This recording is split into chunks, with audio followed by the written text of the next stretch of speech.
Coming up, Representative Mark Green's stunning speech to Congress, and the raging Cajun, James Carville, is struggling.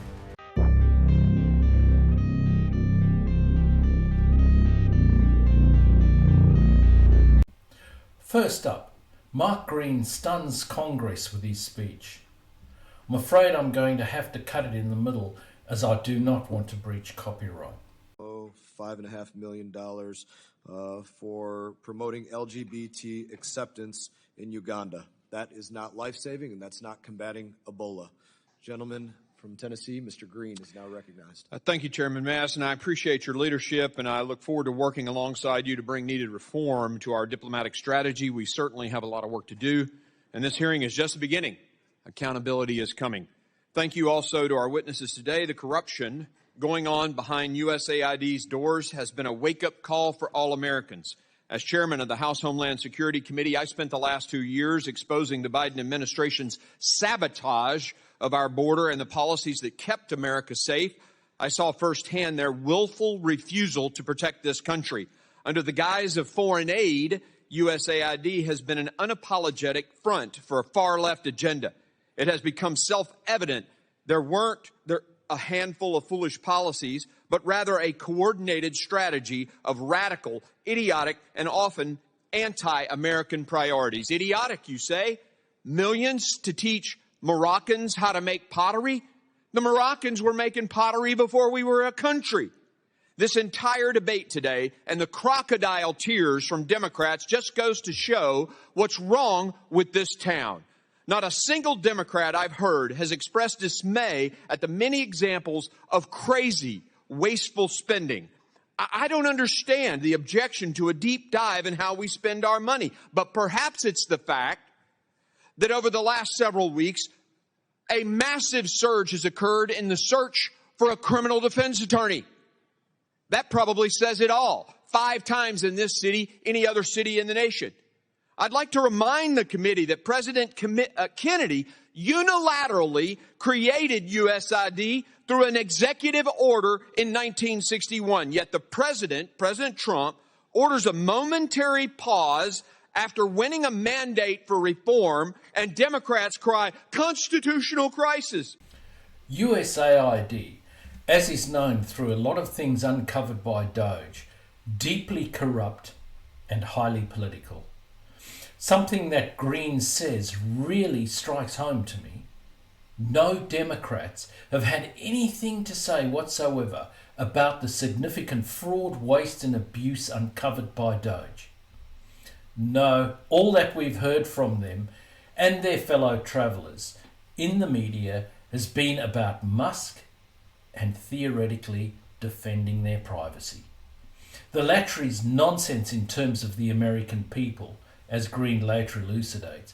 But in terms of the Democrat congressmen and senators, I think they very much have things to worry about as far as their own personal situations and corruption is concerned. Many of them have gained significant wealth through nefarious means, and it is high time that it was uncovered. If you enjoy this sort of content, please like, share and subscribe. Green continues. This is after 4 years of reckless spending and unrepentant lawlessness from the Biden administration. I want the American people to understand how this works in Washington. As long as you're spending other people's money, no one bats an eye. But the second you want to save taxpayer dollars, the swamp cries wolf, or in this case, unprecedented constitutional crisis. This breathless, fake outrage from the left is utterly insane. And you know what the American people, you know they can see right through it. The generosity of Americans and the blessing of giving aid to others has always been one of our most valuable tools for diplomacy. The American people have a proud history of championing aid to our fellow man, but lawless bureaucrats have poisoned that goodwill.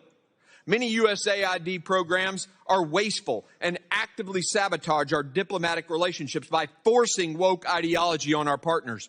Just look at PEPFAR, a beacon of hope in the fight against HIV/AIDS, yet the Biden administration even weaponized this crucial program, jeopardizing lives and undermining our relationship with African nations. under administrator powers, our message to Africa was explicit, as it was heinous. Abort your babies and violate your religious convictions, or we won't grant you life-saving aid.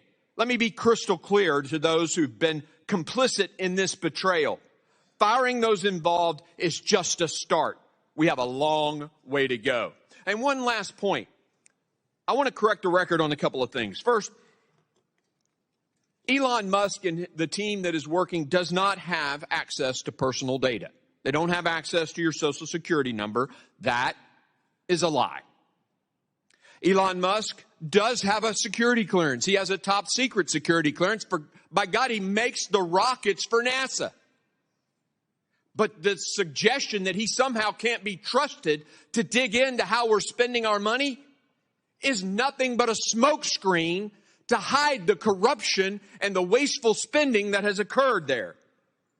And I am personally offended at the left's continued references to 19-year-olds and 21-year-olds in their doing work. There are 19-year-olds who have won the Medal of Honor defending this country. Just because you're 19 doesn't mean you're some child who can't be trusted. It is offensive. And if you're 19 years old out there, 20 years old, and you're serving this country, by God, your service matters. Keep serving. We thank you for that. It would appear that I'm out of time, Mr. Chairman. I yield. PEPFAR was weaponized politically to drive an abortion ideology, despite religious convictions of the peoples in some of the countries that PEPFAR is operative in. Green points out that Musk has a top secret security clearance and also states explicitly that Americans' personal details will not be accessed. And then it is utterly disgraceful how Democrats go on and on about 19-year-olds and people in their early 20s doing the work at DOGE. Although many in that age bracket may be immature, they're mature enough to fight for the freedom of the over-pampered Democrats. Furthermore, some of the world's greatest achievements have come about due to people in their late teens and early 20s. Probably the biggest genius of all time, Isaac Newton, had come up with integral calculus, theory of gravitation, equations of motion, and worked out that light from the sun could be broken down into constituent colours by the time he was 24. Einstein had done all of his major work before he was 27. William Pitt the Younger was Prime Minister of England at the age of 20. Alexander the Great conquered countries at the age of 18. Joan of Arc was 17 when she turned a war around. Mozart wrote his first symphony at the age of 8. The Marquis de Lafayette, who helped turn the tide of the Revolutionary War, was 19. Mary Shelley published Frankenstein at 20. Pennypacker became a Union Brigadier General at the age of 20. Lawrence Bragg won a Nobel Prize for Physics at 25. So, these Democrats who are decrying the young age of those who are doing such sterling work with DOGE need to consider the molehills that they stand on when they criticize some of the giants who were very young. The reality is the Democrats are just very frustrated.